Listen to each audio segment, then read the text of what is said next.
नारायणेन स्वयं व्यासेन ग्रथितां पुराणमुनिना मध्ये महाभारतम् अद्वैतामृतवर्षिणीं भगवतीम् अष्टादशाध्यायिनीम् अम्ब त्वामनुसन्दधामि भगवद्गीते भवद्वेषिणीम् यं ब्रह्मा वरुणेन्द्ररुद्रमरुतः स्तन्वन्ति दिव्यैस्तवैः वेदैः साङ्गपदक्रमोपनिषदैर्गायन्ति यं सामगाः ध्यानावस्थिततद्गतेन मनसा पश्यन्ति यं योगिनः यशान्तं न विदुस्सरासुरगणाः देवाय तस्मै नमः।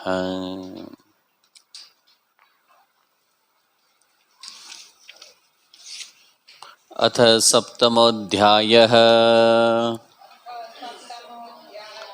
श्रीभगवानुवाच मय्यासक्तमनः पार्थ योगं युञ्जन्मदाश्रयः असंशयं समग्रं माम् यथा ज्ञास्यसि तच्छृणु।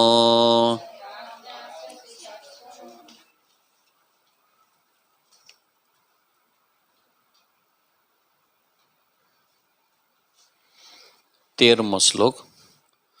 त्रिभिर्गुणमयैर्भावैः एभिः सर्वमिदं जगत् मोहितं नाभिजानाति मामेभ्यः परमव्ययम् दैवी ह्येषा गुणमयी मम माया दुरत्यया मामेव ये प्रपद्यन्ते मायामेतां ते न मां दुष्कृतिनो मूढाः प्रपद्यन्ते नराधमाः माययापहृतज्ञानाः आसुरं भावमाश्रिताः चतुर्विधा भजन्ते माम् जनाः सुकृतिनोऽर्जुन आर्तो जिज्ञासुरर्थार्थी ज्ञानी च भरतर्षभ तेषां ज्ञानी नित्ययुक्तः एकभक्तिर्विशिष्यते प्रियो हि ज्ञानिनोत्यर्थम् अहं स च मम प्रियः।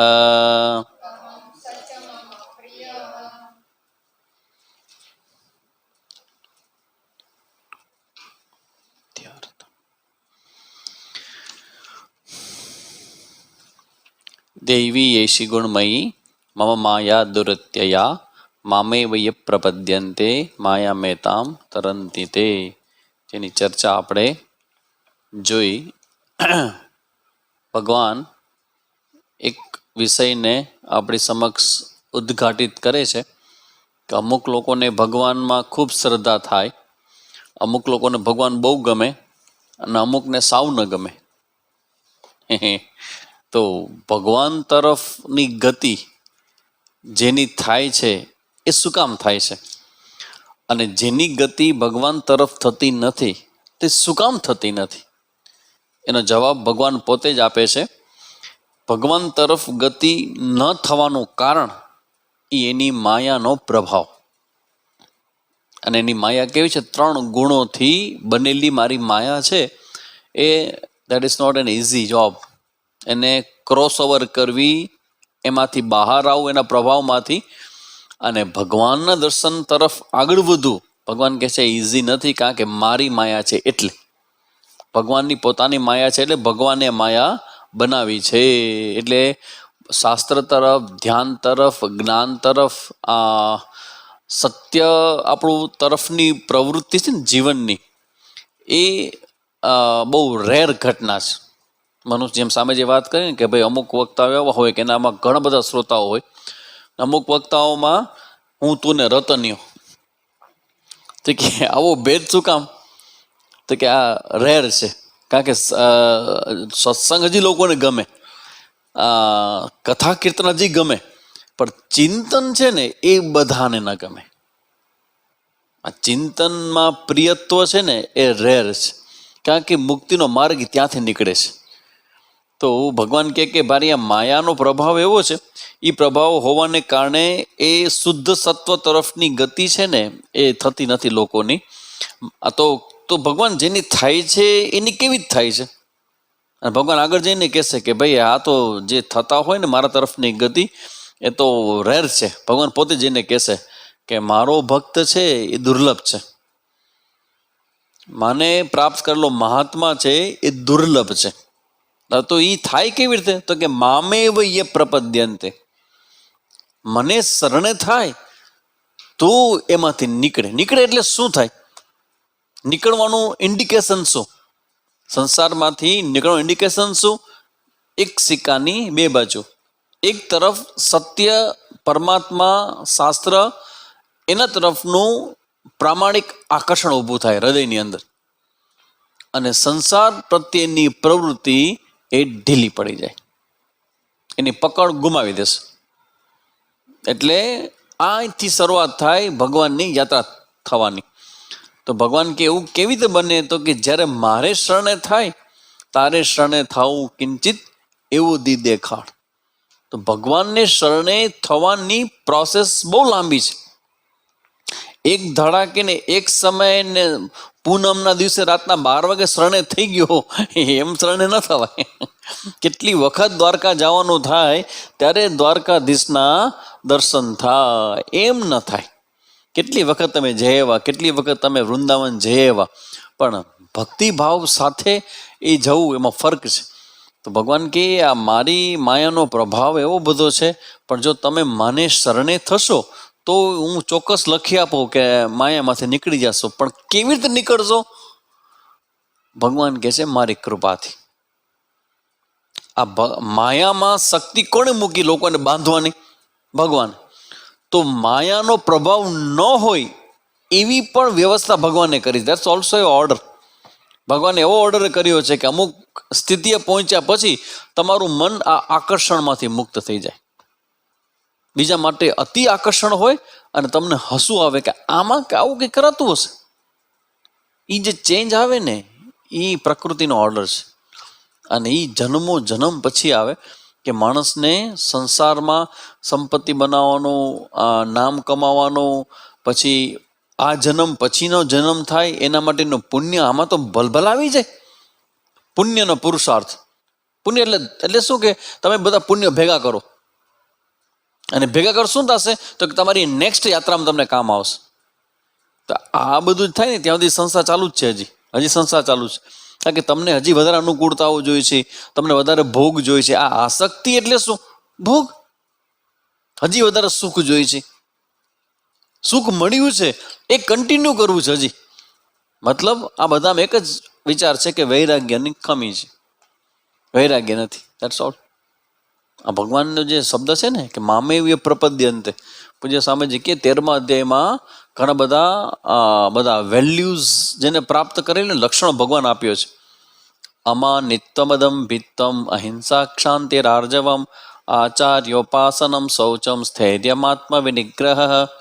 એ જે બધા લક્ષણો છે ને 13મા અધ્યાયમાં 20 લક્ષણો આર્યા, એની અંદર અશક્તિરન ભિષ્વંગ પુત્રદાર ગૃહાદિશુ વૈરાગ્ય, નિત્યમ ચ સમચિત્તત્વમ ઇષ્ટાનિષ્ટોપત્તિષુ. સ્વામીજી અમારે કહેતા પૂજ્ય સ્વામીજી આમાં એક જ લક્ષણ એવું છે કે એ એક આવશે ને બાકી બધું આવી જશે. આ તમે એક એક કેદી કરશો? વૈરાગ્ય લઈ આવો ને, ઓલું લઈ આવો ને, ઇન્દ્રિયો પર નિયંત્રણ લઈ આવવું ને, પછી ફરિયાદમાંથી મનને મુક્ત કરવું ને, આ બધું અલગ અલગ કીધી એક જ વસ્તુ આવવાથી બધું આવી જશે. અને કયું છે મયી ચાનન્ય યોગેના ભક્તિ અવ્યભિચારણી. એક સહેલું સીધું સાદું સિમ્પલ મારા પ્રત્યે ભગવાન એમ કે મારા પ્રત્યે જો અવ્યભિચારની ભક્તિ પ્રગટ થશે ને તો આ બધું આવી જશે, એવરીથિંગ ઇન્ક્લુડ. એટલે આપણે ભક્તિ ઉપર ભાર મૂકીએ છીએ.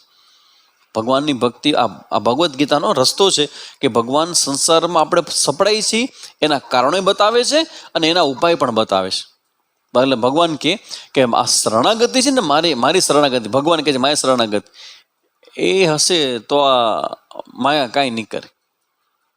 કૂતરો ગમે તેવો ડેન્જર હોય, ઘણા લોકો હોય કૂતરો ડેન્જર ભયંકર હોય, હા ઊંચો આટલો ઊંચો હોય, ફાડી ખાય, પણ પાડેલો હોય તો માલિકને શું કોઈ ચિંતા. એક્ઝેક્ટલી એવું છે. આ બધા જે લક્ષણો છે એ બધા બહુ મોટા મોટા છે, પછી તમારા પોતાના બની જાય જો ભગવાનને શરણે થાય તો. હવે આપણી ચર્ચા લાસ્ટ ટાઈમ કરી હતી, 15મા શ્લોકની ચર્ચા કરવાની હતી આપણે, 15th. અને એમાં શું કહે છે? હવે કહે છે કે જે વ્યક્તિઓની પ્રવૃત્તિ મારા તરફ નથી, એટલે શાસ્ત્ર તરફ નથી, પછી અધ્યાત્મ તરફ નથી, એને રસ જ નથી પડતો. તો કે શું કામ રસ નથી પડતો? આટલા બધા લોકો છે સમાજમાં, આટલા બધા લોકો જીવે છે, તો કોઈને કેમ આવી પ્રવૃત્તિમાં રસ નથી? અંદરથી મન જ નથી થતું. કેમ નથી થતું મન? કંઈક તો રીઝન, એનું કારણ છે ને. ભગવાન કે છે કારણ. અને શું કારણ છે? તો ભગવાન અહીંયા કહે છે મામ, એટલે કે મને ન પ્રપદ્યંતે, મારે શરણે થવા માટે મન તૈયાર થતું નથી. શું કામ? તો કે છે દુષ્કૃતિના. આ શબ્દ સમજી લેવા જેવો છે. દુષ્કૃતિના. દુષ્કૃતિના એટલે અધર્મયુક્ત કર્મ. કૃતિ શબ્દ કર્મ બતાવે અને દુષ છે એ નેગેટિવ બતાવે. નેગેટિવ કર્મ, નેગેટિવ કર્મનો જથ્થો જેના એકાઉન્ટમાં જમા છે એ ભગવાનને શરણે નહીં થઈ શકે. એટલે કે આકર્ષણ નહીં થાય. આમ હૃદયમાં તલવલાટ જેમ થાય ને કે આહા ભગવાનનું ભજન સાંભળીએ, કથા સાંભળીએ, કોઈક સારી વાત સાંભળીએ તો જે મજા આવે ને આકર્ષણ થાય ને એ નહીં થાય. એનું કારણ એ છે દુષ્કૃતિના. જેના જીવનમાં અધર્મયુક્ત કર્મ છે ને એને રસ નહીં પડે આમાં. એટલે તમારે જોઈ લેવું કે આમાં જો આપણને આમાં રસ પડતો હોય ને તો ભગવાન કહે છે કે તમારા એકાઉન્ટમાં એટલા બધા દુષ્કૃતિના નથી. અને દુષ્કૃતિનો મતલબ કે ખરાબ કર્મ એ આ જન્મના જ નહીં હો, એની આગળના જન્મમાં પણ ઘણા બધા પરાક્રમો કરીને આવ્યા હોય તો પણ આ ઈશ્વરના માર્ગમાં પ્રવૃત્તિ ન થાય. પ્રવૃત્તિ ન થાય એટલે આકર્ષણનો અભાવ. બહુ એટલું બધી મજા ના આવે. ના મને બધું મજા આવે છે. મજા આવે તો માણસ રિયાઈ જાય વગર. તો અહીંયા ભગવાન આ બતાવે છે કે જેને આકર્ષણ થાય છે એનું કારણ એ છે કે એના એકાઉન્ટમાંથી દુષ્કૃતિના ખરાબ કર્મ છે ને એ જેમ જેમ ઘટે ને એમ એમ વ્યક્તિના જીવનમાં સત્ય તરફનું આકર્ષણ વધતું જાય. કારણ કે આ વિષય જોરદાર છે. સત્યનું આકર્ષણ કેમ થાય? કારણ કે સત્ય તો જોયું જ નથી હજી, એનું આકર્ષણ કેમ થાય? તમે જોયું હોય તો તમને એનું આકર્ષણ થાય. સત્ય કે ભગવાન તો જોયા જ નથી, એનું આકર્ષણ કેમ થાય? ભગવાન કે છે એ રહસ્ય છે. સૌથી પહેલા એટલે મેદાનમાં શ્રદ્ધા આવે. શ્રદ્ધા હશે ને ફ્રસ્ટ્રેશન નહીં આવે. આ મહાવાક્ય છે. કેટલા મહાવાક્ય છે? અયમ આત્મા બ્રહ્મ તત્વમાં છે ને એવું મહાવાક્ય કહું છું. શ્રદ્ધા હશે ને તો ફ્રસ્ટ્રેશન નહીં આવે. શ્રદ્ધા નહીં હોય ને તૂટી જશો તમે. You will finished. એક માત્ર આપણને મુશ્કેલીઓની સામે કોઈ બળ આપે છે ને શ્રદ્ધા.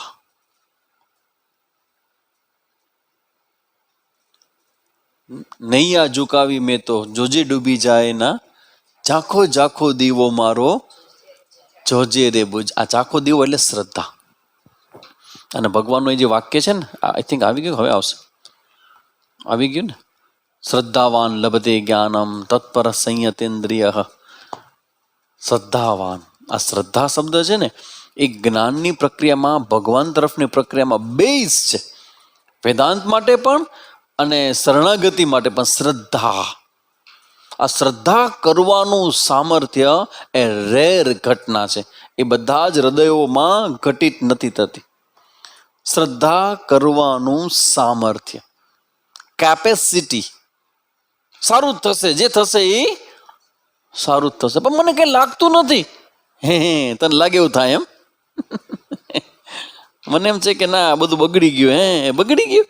ઓહો, બહુ સારું કહેવાય. તને ખબર પડી કે બારને બગડી ગયું કહેવાય એમ? તો જોવો ને આમાં છે કઈ?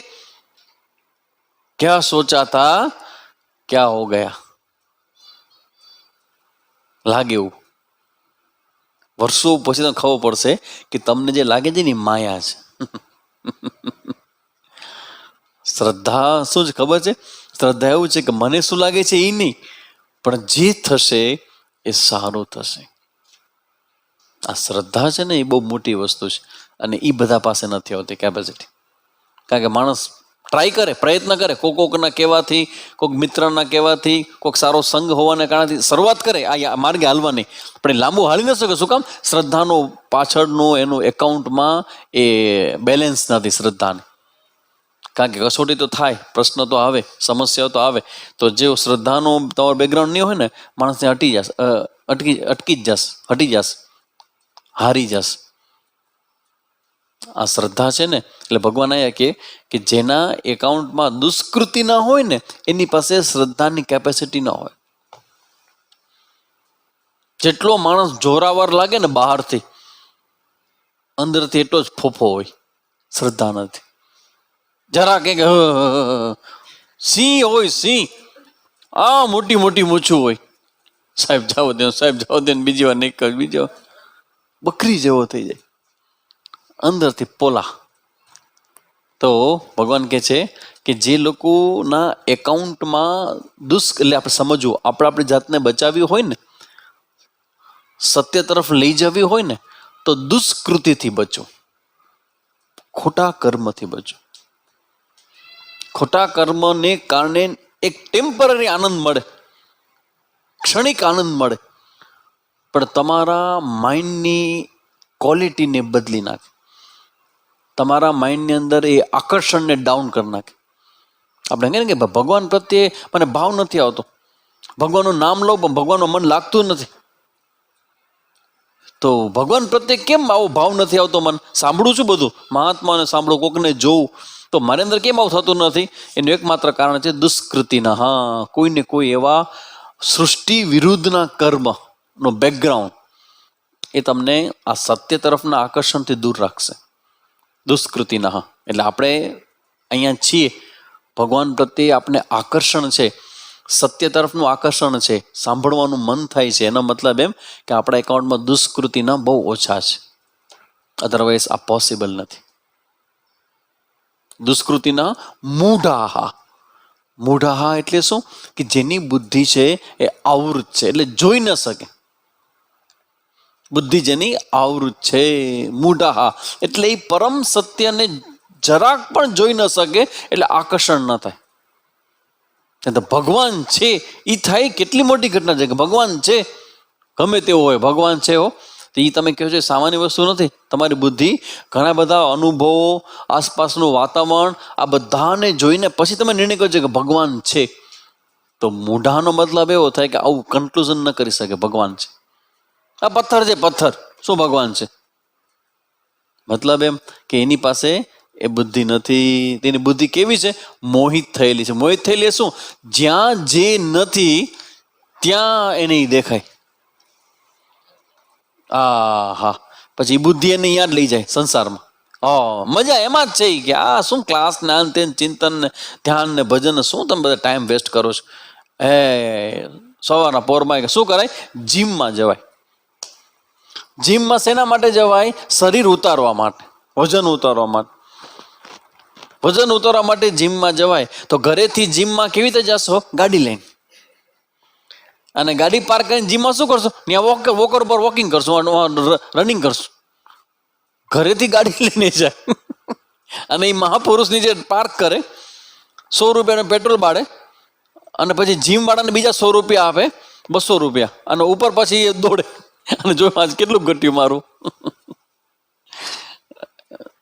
That's all. તો કહેવાનો મતલબ છે આ તમે સવારના પોરમાં કસરત કરો, દંડ બેઠક કસરત કરો, તમે યોગ કરો, એ પણ ભગવાન માટે નથી. મૂઢાહા.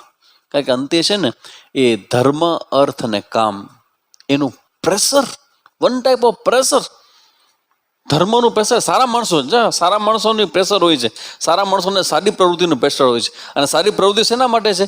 પુણ્ય. એ ધર્મમાં આવે.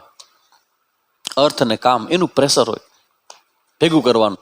ભગવાન કહે છે મૂઢાહા નરાધમાહા. આ શબ્દ છે બહુ જ વિચિત્ર છે. ભગવાન એક પ્રકારની ગાળ આપે છે, અપશબ્દ છે આ. મૂઢાહા નરાધમાહા. ભગવાને ગાળું બોલી છે ગીતાજીની અંદર, પણ એની લેંગ્વેજમાં બોલી છે નરાધમાહા. મનુષ્યની અંદર અધમમાં અધમ મનુષ્ય. સત્વ, રજસ અને તમસ, આ ભગવાનની માયા 3 ગુણોથી બનેલી છે. એટલે આપણું વ્યક્તિત્વ પણ હોય ને એ 3 ગુણોથી બનેલું છે. અને ગ્રોથ, જેને વિકાસ કહેવામાં આવે, એ ગુણોનો વિકાસ છે. તમસમાંથી રજસ, રજસમાંથી સત્વ. એનું આખું જે એનાલિસિસ છે ને 17મા અધ્યાયમાં, એ ખરેખર જ્ઞાન યજ્ઞ કરવા જોઈએ. એને એ વિચારવા જેવો અધ્યાય છે. એક જ અધ્યાય, 10 દિવસ સુધી, એક શ્લોક. એમાં આખું ભગવાને બતાવ્યું છે કે તમારું ઇનર પર્સનાલિટી છે એ કેવી રીતે ધીરે ધીરે તમે રીસફલ કરી શકો, એને તમે કેવી રીતે એને આગળ લઈ જઈ શકો. સત્વ, રજસ અને તમસ એનું મિશ્રણ આપણી પર્સનાલિટી હોય. પણ દરેકમાં અમુક અમુક ગુણ હોય ને 3માંથી એ ડોમિનેટ, એટલે કે સૌથી વધારે પ્રભાવી હોય. જેનો તમસ વધારે પ્રભાવી હોય એના કલાકો કેવા જશે નિવૃત્તિના સમયના, એટલે કોઈ કામ ન હોય. અને તમસ પ્રધાન પ્રકૃતિ છે તો એ શું પસંદ કરશે? બસ જલ્દી આંખ બંધ કરું અને સમાધિ લાગે. ઘણા માણસો ઊંઘ છે ને એ સ્વર્ગનો અનુભવ છે. અને પાછા એવા નસીબ છે કે જ્યાં બેસે અહીંયા ઊંઘ આવી જાય, જ્યાં સુવે અહીંયા ઊંઘ આવી જાય. ગમે, બહુ ગમે, બહુ ગમે. આહા હા હા, બસ મને ઊંઘવા દો, એક ખાવા દે, બીજું ઊંઘવા દો. સુવો તો સમાધિને, ઉઠો તો ઉપાધિ. કારણ કે તમે ઊભો થો, ઉઠો તો બીજા બધા ધંધે લાગે. સૂતા એટલા સારા તમે, કામ ઘણા થઈ જાય ઘરના બધા. તો કહેવાનો મતલબ છે એ તમસ પ્રધાન પ્રકૃતિ. અને રજસ પ્રધાન રાગ, દ્વેષ, લોભ, મોહ, ઈર્ષા, અસૂયા, દોડાદોડી, પછી પ્રતિષ્ઠાની ઈચ્છા, પૈસા ભેગા કરવાની ઈચ્છા, આ બધું રજસમાં આવે, રજસ પ્રકૃતિ.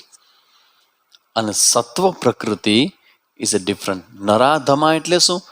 તમસ પ્રધાન. તમસ અને રજસમાં. સત્વની તો ક્યારેક રેર ઘટના હોય, બાય ચાન્સ આવી ગઈ. બાકી રજસ અને તમસ પ્રધાન જીવન હોય ને, હોય બે હોય. એમાં ડોમિનેટેડ કોઈ એક જ હોય, ડોમિનેટેડ વધારે. હા, ક્યારેક એમાં આગળ પાછળ થાય. તમે જ્યારે એવો સંગ કરો ને, તમે એવા વાતાવરણમાં જાઓ ને, ત્યારે તમારું વૃત્તિ બદલાઈ જાય. તે બતાવે છે કે તમારી ડોમિનેટેડ વૃત્તિ નથી. કોઈનો સંગ કરવાથી વૃત્તિ બદલે. એટલે સત્સંગનું મહત્વ છે કે તમે રજસ પ્રધાન હો કે તમસ પ્રધાન હો, પણ સત્વનો જ્યારે તમે સંગ કરો છો ને, તો સંગને કારણે એ ગુણ તમારામાં આવે છે. એટલે સંગ કરવાને કારણે ભણવાનું ગમે, સંગ કરવાને કારણે વિચારો બધા બદલે. એ સંગની અસર છે, એ સત્વ છે. સાવ છેલ્લી કેટેગરીનું ડ્રિંક પીવે અને પ્રાણી જેવું જ, like as a animal, not rational animal, like just animal. ખૂબ ભોગ કરે અને સૂઈ જાય, ભોગ કરે અને સૂઈ જાય. ધર્મય નહીં, મોક્ષ તો કઈ વાત જ ના આવે, કલ્પના જ ના આવે. સામાન્ય ધર્મ પણ નહીં, એમાં કોઈ ઓર્ડર નહીં, કાંઈ નહીં. બસ કરવા જેવું તો કરાય જ નહીં. શું કરવાનું હોય? મનમાં આવે જ કરવાનું. મનમાં આવે કરી નાખો, અને માર નાખો, માર નાખો. વાતમાં તમે મારી વાત ન માની કે મને સાંભળ્યું નહીં, પૂમ ઉડાડી દે. આટલું હલતા માણસ ખૂન કરી નાખે. ચલો उसको ले जाओ, पूरा हो गया. મારી વાત કેમ ન માની? ખૂન કરવું મીન્સ વોટ? મર્ડર. હાલતા. દેટ ઇઝ કોલ નરાધમા. ભગવાન કે આવા જે વ્યક્તિત્વ હોય, જેને દુષ્કૃતિ ન કીધું ને, આ બધા એક પ્રકારની ગાળ જ છે. કે આવા લોકો છે એને કદી મારામાં કે મારા ભક્તોમાં કે મારા સંતોમાં કે મારા શાસ્ત્રમાં કે મારા દર્શનમાં ક્યારે રસ નથી પડતો. આવા જે વ્યક્તિ છે એ મારામાં રસ નથી પડતો. અને માયા અપહૃત જ્ઞાનાહા, આ મારી માયા શક્તિ છે ને જેને મેં બનાવી છે, એનાથી એનું જ્ઞાન છે એ ચોરાઈ ગયું છે. જ્ઞાન એટલે અહીંયા જ્ઞાન એટલે જ્ઞાન નહીં, વિવેક. જ્ઞાન એટલે વિવેક. આ કરાય ને આ શું કામ ન કરાય? આધ્યાત્મિક જવાબ જોઈએ મને. સામાન્ય માણસનો ખબર હોય, ખોટું ને ખરાબ શું કામ ન કરાય?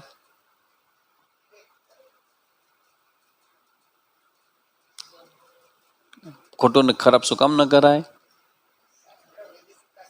પણ શું કામ? શું થાય? ખોટું કહે શું થાય?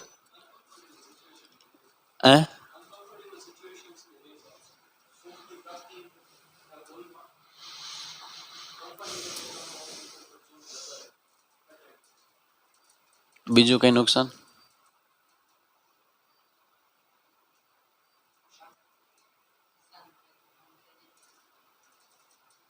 આજનું પેલું જ વાક્ય છે, દુષ્કૃતિના.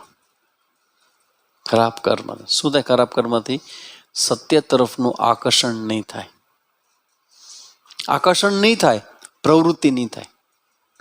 પ્રવૃત્તિ નહીં થાય તો લાંબા સમયનું સુખ નહીં ભોગવાય. આ ચોઈસ હંમેશા બે જ છે. એક તમે ટેમ્પરરી ટૂંકા સમયનું સુખનો અનુભવ કરો. એટલે પ્રશ્ન એ છે કે આખું જે ભગવદ્ ગીતા છે ને એ વિવેક માટે જ છે. આ જ્ઞાન વિવેક માટે છે. વિવેક એટલે શું? પ્રાયોરિટી. મારા માટે આ સમયે શું કરવું મહત્વનું છે, ધેટ્સ પ્રાયોરિટી. તમે એ પ્રાયોરિટી કોને આપશો? જેટલું તમે સમજ્યા હશો એટલું. જ્ઞાન તો બધું આપવામાં આવે, પણ એ જ્ઞાન માટે આ સમયે મારે જ્ઞાન મેળવવું જોઈએ, એ પ્રાયોરિટી છે ને એ ડિફરન્ટ વ્યક્તિત્વની ડિફરન્ટ. શું કામ? પર્સનાલિટી જુદી હોય. રજસ પ્રધાન હોય, તમસ પ્રધાન હોય તો પ્રાયોરિટી ન થઈ શકે આનાથી. તો સત્વ પ્રધાન પ્રકૃતિ હોય તો પ્રાયોરિટી બને આને. ને એ કેવી થાય? તમારે દુષ્કૃતિ ન હશે ને, રજસ અને તમસ, અધર્મયુક્ત કર્મ કર્યા હશો ને તો ધર્મમાં રુચિ નહીં થાય. એટલે દુષ્કૃતિ ન કરાય. આપણી પાસે જુદી દ્રષ્ટિ હોવી જોઈએ કે જો આ કોઈ ખોટું કર્મ કરીશ ને તો ભગવાન સાથે વિરોધી થશે. ભગવાનના માર્ગે ચાલતા હોય તો ખોટું અધર્મયુક્ત કર્મના સંસ્કારો તો પૂછલા કેટલાય જન્મોથી ભેગા હોય, ભોગના સંસ્કાર. તો ભોગની અનુકૂળતાઓ મળે તો ભોગ શું કામ ન ભોગવી લેવાય? ભોગની અનુકૂળતા મળે તો કેમ ન ભોગવી લેવાય? નહીં. દુષ્કૃતિ ન, એ મારો ભોગ જ્યારે મારા ધર્મથી વિરુદ્ધનો હશે, અધર દેન માય ધર્મ, માય કેટેગરી ઓફ ધર્મ, માય કેટેગરી ઓફ કર્તવ્ય, એનાથી જુદો હશે, એની બહારનો હશે તો એ દુષ્કૃતિનામાં આવશે. અને દુષ્કૃતિનામાં આવશે ને તો એ શું કરશે? મારા માઇન્ડની અંદરની સાત્વિકતાને હણી લેશે. તો આપણે પ્રોટેક્ટ કોને કરવાની છે? સાત્વિકતા. સાત્વિકતાને પ્રોટેક્ટ કરશો, સાત્વ ગુણ વધારશો તો શું થશે? વેલ્યુ તમારી કન્ટિન્યુ થશે. મૂલ્ય વૈરાગ્ય છે તો વૈરાગ્ય તો અત્યારે છે જ આપણી પાસે. આ 1 કલાક માટે વૈરાગ્ય છે જ, તો બેસી શકીએ છીએ આપણે. પણ એ ભોગ જ્યારે સામે આવે ત્યારે ક્યાં? સતત નથી રહેતો. વેલ્યુને સતત રાખવા માટે પર્સનાલિટી સત્વ પ્રધાન બનાવવી પડે. અને દુષ્કૃતિ ન છે ને એ રજસ અને તમસમાં લઈ જનાર છે. એટલે ન કરાય. ભગવાનના માર્ગમાં એ શું કરશે? વિઘ્ન ઊભું કરશે. સત્યના માર્ગમાં એ વિઘ્ન. એટલે તું તોજી કર, તું તારું કર. તો તારો વિઘ્ન, તારા જીવનમાં વિઘ્ન છે કોને કારણે છે? ચલો, તમારા જીવનમાં વિઘ્ન હોય સત્યના માર્ગે ચાલવામાં, કોને કારણે હોય? આટલી બધી પ્રતિકૂળતાઓ ધર્મના માર્ગે ચાલવામાં, અધ્યાત્મના માર્ગે ચાલવામાં આટલી બધી પ્રતિકૂળતાઓ કેમ છે? મને જ કેમ પ્રોબ્લેમ આવે છે? શું આન્સર છે? ભગવાનના જવાબ ભગવાન હોય અને આ એને પૂછો કે ભગવાન તારા માર્ગે ચાલવામાં મને જ આટલી બધા વિઘ્ન? દુષ્કૃતિના. હા, ધર્મયુક્ત કર્મ ન કરેલાનો જે જથ્થો હોય ને એ આ જન્મમાં કે કોઈ જન્મમાં બહુ મોટો છે, એટલે વિઘ્ન આવે છે. અને જવાબ શું આનો? જવાબ એક જ છે, ભગવાનને શરણે થવાનો પ્રયત્ન કર્યા કરો. That's all. કારણ કે ભગવાનને શરણે થશો, થવાની વૃત્તિ, ભલે અત્યારે આપણી અંદર ભાવ ના આવે તો બહારથી એક્ટ કરો. Fake it and make it. Try તો કરો, પ્રયત્ન તો કરો. એ પ્રયત્ન જ તમારો અંદરના તમારા દુષ્કૃતિને ઘસી ઘસીને એને રિમૂવ કરશે અને સારા કર્મનો જથ્થો ભેગો થશે. જેટલો સારો કર્મનો જથ્થો, સત્વગુણનો જથ્થો ભેગો થશે એટલો ઓલો ડાઉન થઈ જશે, એટલે એનો પ્રભાવ ઘટશે. એટલે જો વેલ્યુ તમારે એમ કહેતા હો ને કે ભાઈ મૂલ્ય મારા જીવનમાં આવે અને સંપૂર્ણપણે સમગ્ર દિવસ દરમિયાન એ સતત મારી સાથે રહે, તો તમારા વ્યક્તિત્વને તમારે સત્વ પ્રધાન બનાવવું જ પડશે. રજસ ભોગ છે અને તમસ એ ઊંઘ છે. આ બંને ઉપર વિજય જોશે, તમસ અને રજસ ઉપર. તો ભગવાન કે આસુરમ ભાવમાશ્રિતા, આ આસુરીપણાના ભાવને પ્રાપ્ત કરેલા એ નરાધમાહા, મનુષ્યની અંદર અતિ નીચ કક્ષાની માનસિકતાને વરેલા એવા લોકો છે કે જેનો વિવેક હણાઈ ગયો છે. એ લોકોને મારું આકર્ષણ થતું નથી. That's all. સિમ્પલ. ભગવાનનું આકર્ષણ. ઓહો, ભગવાન મીન્સ વોટ? ભગવાન એટલે પૂર્ણ. તો પેલા પૂર્ણ છે એ તમારી પાસે છે, તોય તમે આસક્તિ કરો, તોય તમે રાગ કરો, તોય તમે ક્રોધ કરો. ક્યાં શું કામ જાઓ સંસારમાં? મતલબ મનની વૃત્તિને શું કામ જવા દો છો? સંસારમાં રહો પણ તમારી વૃત્તિને તો ભગવાન જોડેલી રાખો, ભગવાનને સતત ભેગો રાખો, સતત ભગવાન ધ્યાનમાં રાખો. પછી શું કરો? મેં ખબર એમાં શીખડાવ્યું છે, એમાં એક વસ્તુ તમે શીખડાવી આપી છે સવારના રોજ કરવા માટે. શું કીધું છે મેં? રોજ સવાર ઉઠીને શું કરવાનું છે? યજ્ઞ કરવાનો છે. અને યજ્ઞ આખો દિવસ કરવાનો છે. યજ્ઞ કરવાનું છે ને, કીધું છે ને મેં. એના પછીનું સ્ટેપ છે આ જ્ઞાન યજ્ઞ. જ્ઞાન યજ્ઞ એટલે શું? જે પણ કોઈ તમને ભાવ આવે ને, સ્વાહા કૃષ્ણાય સમર્પણમસ્તુ ઇદમ ન મમ યજ્ઞાય સ્વાહા. યજ્ઞ ભાઈ વિષ્ણુ, યજ્ઞ તો વિષ્ણુ સાક્ષાત પરમાત્મા છે. સ્વાહા તેરા તુજકો. એક આમાંથી 5 જણા બેઠા છે, એમાંથી એક મને કહી દો કે આ ક્રોધ તમે બનાવ્યો છે. ભલે અનુભવ તમે કરો, કામ તમે બનાવ્યો છે, દ્વેષ તમે બનાવ્યો છે, ઈર્ષા તમે બનાવી છે? તમે નથી બનાવ્યા, અનુભવ થાય છે એની ના પડતો. બનાવ્યા તમે નથી, છે કોના? તો આપી દો ને. તમે શું કામ બચે માથે લ્યો છો? તું તો હજી કર. ભગવાનની જગત છે ને, ભગવાનની માયા છે. તું શું કામ બચે આવશે એમાં? કામ આવ્યો સ્વાહા, ક્રોધ આવ્યો સ્વાહા, ફિનિશ. કેટલું સિમ્પલ થઈ જાય. તમને તમસ આવે છે, કઈ વાંધો નહીં, સ્વાહા ભગવાન ને સ્વાહા કરે પછી સુઈ જાઓ. બેસ્ટ રસ્તો છે. ભગવાનને સ્વાહા કરી અને ઘોટી જાઓ. 2 કલાક 12 કલાક 10 કલાક સુધા. વાહ, જે મજા છે સોવાની. યાદ રાખજો, જેટલે તમારા ગુણ બદલશે ને 4:30 5 વાગ્યામાં આંખ મનશે ખુલવા, ખુલી જશે. ગુણ બદલી ગયા. કારણ કે તમસ અને રજસ વાળા હોય ને એ લોકોને આંખ ખોલવી બહુ તકલીફ. સવારના આંખ ખુલે જ નહીં. 8 9 10 10 9 9 વાગ્યા સુધી કેટલી રાડું પાડો કે ઉઠો ઉઠો ઉઠો પતિ દે ઉઠો. તું ઉઠી ગઈ ને મને હોવા દે. શું કામ ખબર છે? ગુણ, રજસ તમસના ગુણ ન ઉઠવા દેવેલા.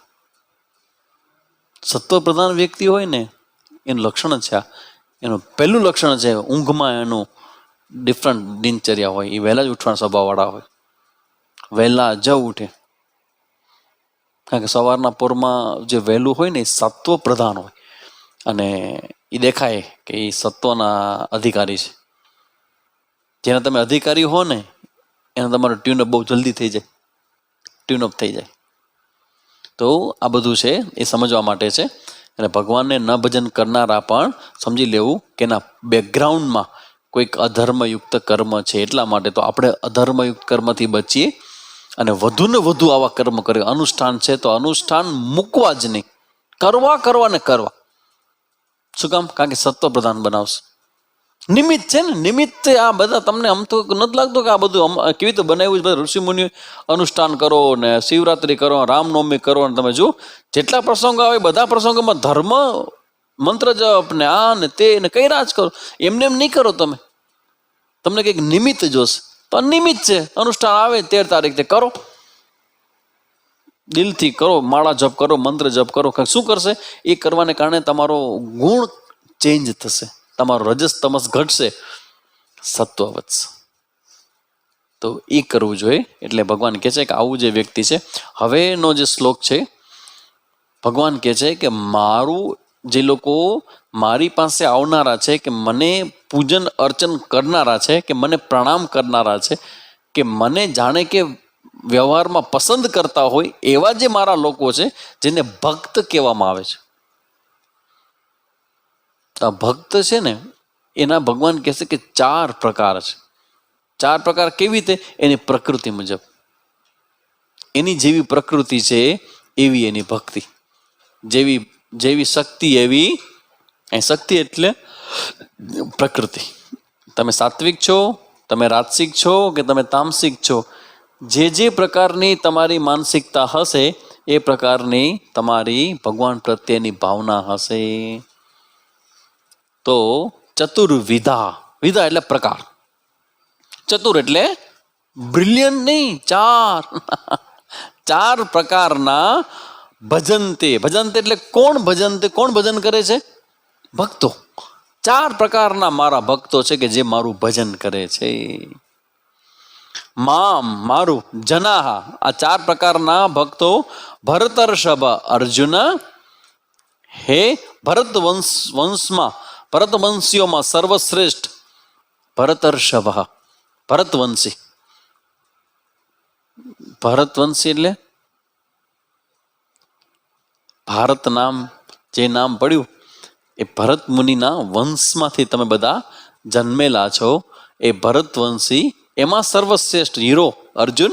તું એક વસ્તુ સમજી લેજે કે મારા 4 પ્રકારના ભક્તો છે. જનાહા, ભક્ત જનાહા, 4 પ્રકારના મારો પરિવાર છે. મારા પરિવારમાં આ 4 પ્રકારના લોકો છે. એની શું કરે છે? મામ ભજનતે. આ શબ્દ બહુ સરસ.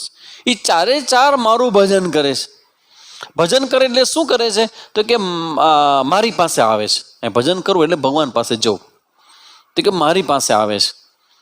હવે ને તો પછી 4 તમારી પાસે આવે છે તો એમાં 4 પ્રકાર. તમે 4 પ્રકાર કેમ કહો છો? તો કે ભાઈ એમાં એવું છે કે 4ની માનસિકતા જુદી જુદી છે. તમારી પાસે આવનારા 4 લોકો હોય, હવે ખબર પડી. કેવું કહેવાય ને કે 4 લોग क्या कहेंगे, ऐसा कुछ किया तो ये 4 लोग क्या बात करेंगे. 4 लोग એટલે ખબર પડી ગીતાજી માંથી આ ચતુર્વિધા 4 પ્રકારના લોકો છે. એ તમારા વિશે શું વાતો કરશે? લોગ ક્યાં કહેંગે. લોગ એટલે કોણ? આ 4 પ્રકારના લોકો.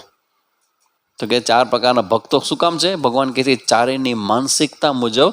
આમ તો શરીર બધા સરખા, મનુષ્યના, સ્ત્રીઓ કે પુરુષ, ભગવાન માટે બંને સરખા છે, સ્ત્રી ને પુરુષ. તો કે 4 જે લોકો છે ને એમાં એ બધાની માનસિકતા છે ને એના ગુણ ઉપર આધારિત છે. તમારો જેવો ગુણ હશે ને એ તમારી માનસિકતા હશે. ગમે તેટલું સમજાવીશ ને કે ભાઈ હું તો સત્વગુણ સમજાવું કે દિલથી કરો, નિષ્કામ કર્મ કરો. એક ભાઈ તો કે સામેથી નિષ્કામ કર્મ થાય જ નહીં, કે ગમે એટલો કયો તમે, થાય નહીં કોઈ દી. પ્રકૃતિ ત્યાં કે પોતે ફીલ કરે છે કે આ થાય, કરીએ છીએ પણ આપણી કામના રહી જ જાય છે, જાતી જ નથી. તો કામના રજસ પ્રધાન છે. તો નિષ્કામ છે એ તમને સત્વ તરફ લઈ જાય. તમે વિચાર કરો, આ કોગ્નેટિવ ચેન્જ છો. કોગ્નેટિવ એટલે પહેલા બુદ્ધિના લેવલથી ચેન્જ થાય અને પછી તમારા વર્તન વ્યવહારમાં આવે. તો સત્વગુણ હોય તો પ્રસન્નતા હોય, અને રજસ અને તમસ હોય ને તો આમ ડલનેસ હોય. આ ડલનેસની સામે લડવાનું છે. શાસ્ત્રનું ચિંતન છે ને એ તમારી ડલનેસને ભગાડે. શું કામ? જેનો ઉપયોગ તમે કરો ને ડેવલપ થાય. કોણ કહી ગયું? ડાર્વિન. ઉંદરમાંથી અને શું આપણે વાંદરામાંથી મનુષ્ય ત્યાં ઉત્ક્રાંતિ વાત છે ને. જે અંગનો ઉપયોગ વધારે કરો એ ડેવલપ થાય, જે અંગ ન ઉપયોગ કરો એ ડાઉન થઈ જાય. તો તમે જ્યારે શાસ્ત્ર ચિંતન કરો છો તો તમારું શું થાય ખબર છે? તમારી અંદર તમારી બુદ્ધિ જે ડલ પડી છે ને, જોમમાં આવે છે. તરત એ જે તમે આંખ ખોલે છે ને એ સત્વ. તો વિચાર કરો, તમારી અંદરના ગુણો છે એ સાંભળવા માત્રથી ગુણો બદલે તમારા. તમારી ડલનેસ દૂર થાય. એટલે કોદી ક્લાસ વગર ન રહેવું. જેટલી તમારે જાગૃતિ કેળવવી હોય ને એટલા ક્લાસ કરવા. કારણ કે જાગૃતિ આપણને આ આપે, શાસ્ત્ર આપે છે. અને આ અનુષ્ઠાન છે, અને આ સર્વશ્રેષ્ઠ અનુષ્ઠાન છે શાસ્ત્ર ચિંતન. કારણ કે તમને સત્વગુણ આપે, તમે ડલનેસ દૂર કરે. એટલે ભગવાન કે મારા પાસે આવનારા આ 4 માનસિકતા વાળા જે બધા ભક્તો છે ને એમાં કેવા કેવા છે? જ્ઞાની, અર્થાર્થી અને જિજ્ઞાસુ. આર્થ, જિજ્ઞાસુ, જ્ઞાની અને અર્થાર્થી. અને પણ એ 4 કેવા છે ખબર છે? સુકૃતિના. એ 4 શ્રેષ્ઠ કર્મ કરનારા છે. ભગવાનનો ભક્ત રોજ જાય મંદિરમાં. તન મન ધન સબ હે તેરા, સ્વામી સબ કુછ હે તેરા. કેવી ભક્તિ જો તો ખરા બેન. 5:45 વાગ્યામાં પહોંચી જાય મંદિરમાં આરતી કરવા. રેગ્યુલર, નિયમિત રીતે. 40 વર્ષથી અમારા એક ભાઈ હતા, ખીરસરણ શિબિરમાંથી આવેલા. કોઈ નથી આમાંથી. જામનગરમાં ખીરસરા શિબિર કરવા અમે ગયા હતા, ત્યાંમાં સ્વામીજી લઈ ગયા. તો ખીરસરા એટલે જામનગરથી 40 કિલોમીટર દૂર લાલપુર પાસે એક સરસ મજાનો જગ્યા છે, અને ત્યાં એક સરસ મજાનો આશ્રમ છે. તો કોઈ સ્વામીજીને બતાવ્યો કે સ્વામીજી ફરતા હોય ને જોવે, એ સ્વામીજી જ ગોતતા હોય કે આ શિબિર માટેની જગ્યા સારી ક્યાં છે. તો નદીનો કિનારો અને 10-15 રૂમ, રસોડું. સ્વામીજી કે ઇનફ, મોર દેન ઇનફ. ને ગામથી 1.5 કિલોમીટર દૂર.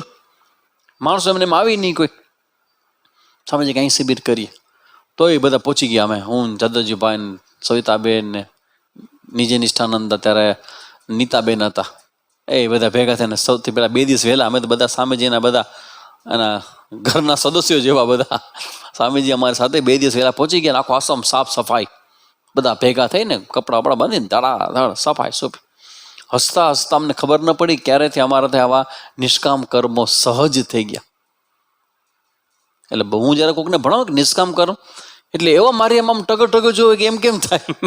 એટલે મને એટલું સહજ લાગે કે નિષ્કામ કર્મ તો સાવ સહેલું છે. કારણ કે આવું બધું અમે કર્યું. અને ત્યાં શિબિર ચાલુ થાય ને તો એક કાકા આવે સવારના 5:30 વાગ્યામાં ઘોડો લઈને, તબડક તબડક તબડક.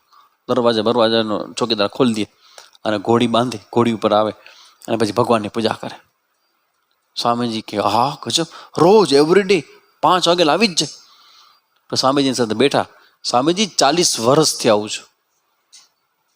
વરસાદ હોય, ચોમાસું હોય, ઉનાળો, ગમે તેવું હોય, પાણીમાં ઘણી વખત કે નદી વહેતા હોય ને તો રાહ જોઉં પાણી ઉતરવાની. પણ હું આવું એટલે આવું. 40 વર્ષથી આવું છું. એટલે તમે જુઓ, આને સુકૃતિ ન કહેવાય, સારા કર્મ કરનારા કહેવાય. કે જે ભગવાન પાસે આવે છે એટલે સારા. કેટલીક કેવા ભગવાનના ભક્ત કહેવાય. પછી સામે કહેતા ને ઉચ્ચ લોક મળશે, મુક્તિ નહીં મળે. જ્ઞાન નથી. ઉચ્ચ લોક મળશે. ભગવાન સામે કહેતા હતા કે એ ઉચ્ચ લોકમાં જ જશે, ભગવાનના લોકમાં જશે. તો ભગવાન પાસે આવનારા, રોજ આવનારાથી ભૂલ ન કર નાખે કે આહા કેવા ભક્ત છે, સવારના રોજ 5:45 વાગે આરતીમાં આવી ગયા હોય. પણ પછી તમે જુઓ કે આરતી પૈતા પછી ભગવાન પાસે શું માંગે છે. તેઓ ભગવાન પાસે આવનારા 4 પ્રકારના લોકો અને શું માંગે છે. અને પછી ભગવાન છે એ પોતાનું હૃદય છે એ ખુલે છે કે મારો ભક્ત એક જ્ઞાની છે, જેની ચર્ચા આપણે આવતા ક્લાસમાં જોશું. અહીંયા સુધી આપણે રાખશું. ઓમ પૂર્ણમદ પૂર્ણમિદમ પૂર્ણાત પૂર્ણમુદચ્યતે પૂર્ણસ્ય પૂર્ણમાદાય પૂર્ણમેવાવશિષ્યતે. ઓમ શાંતિ શાંતિ શાંતિ. હરિ ઓમ શ્રી ગુરુભ્યો નમઃ. હરિ ઓમ.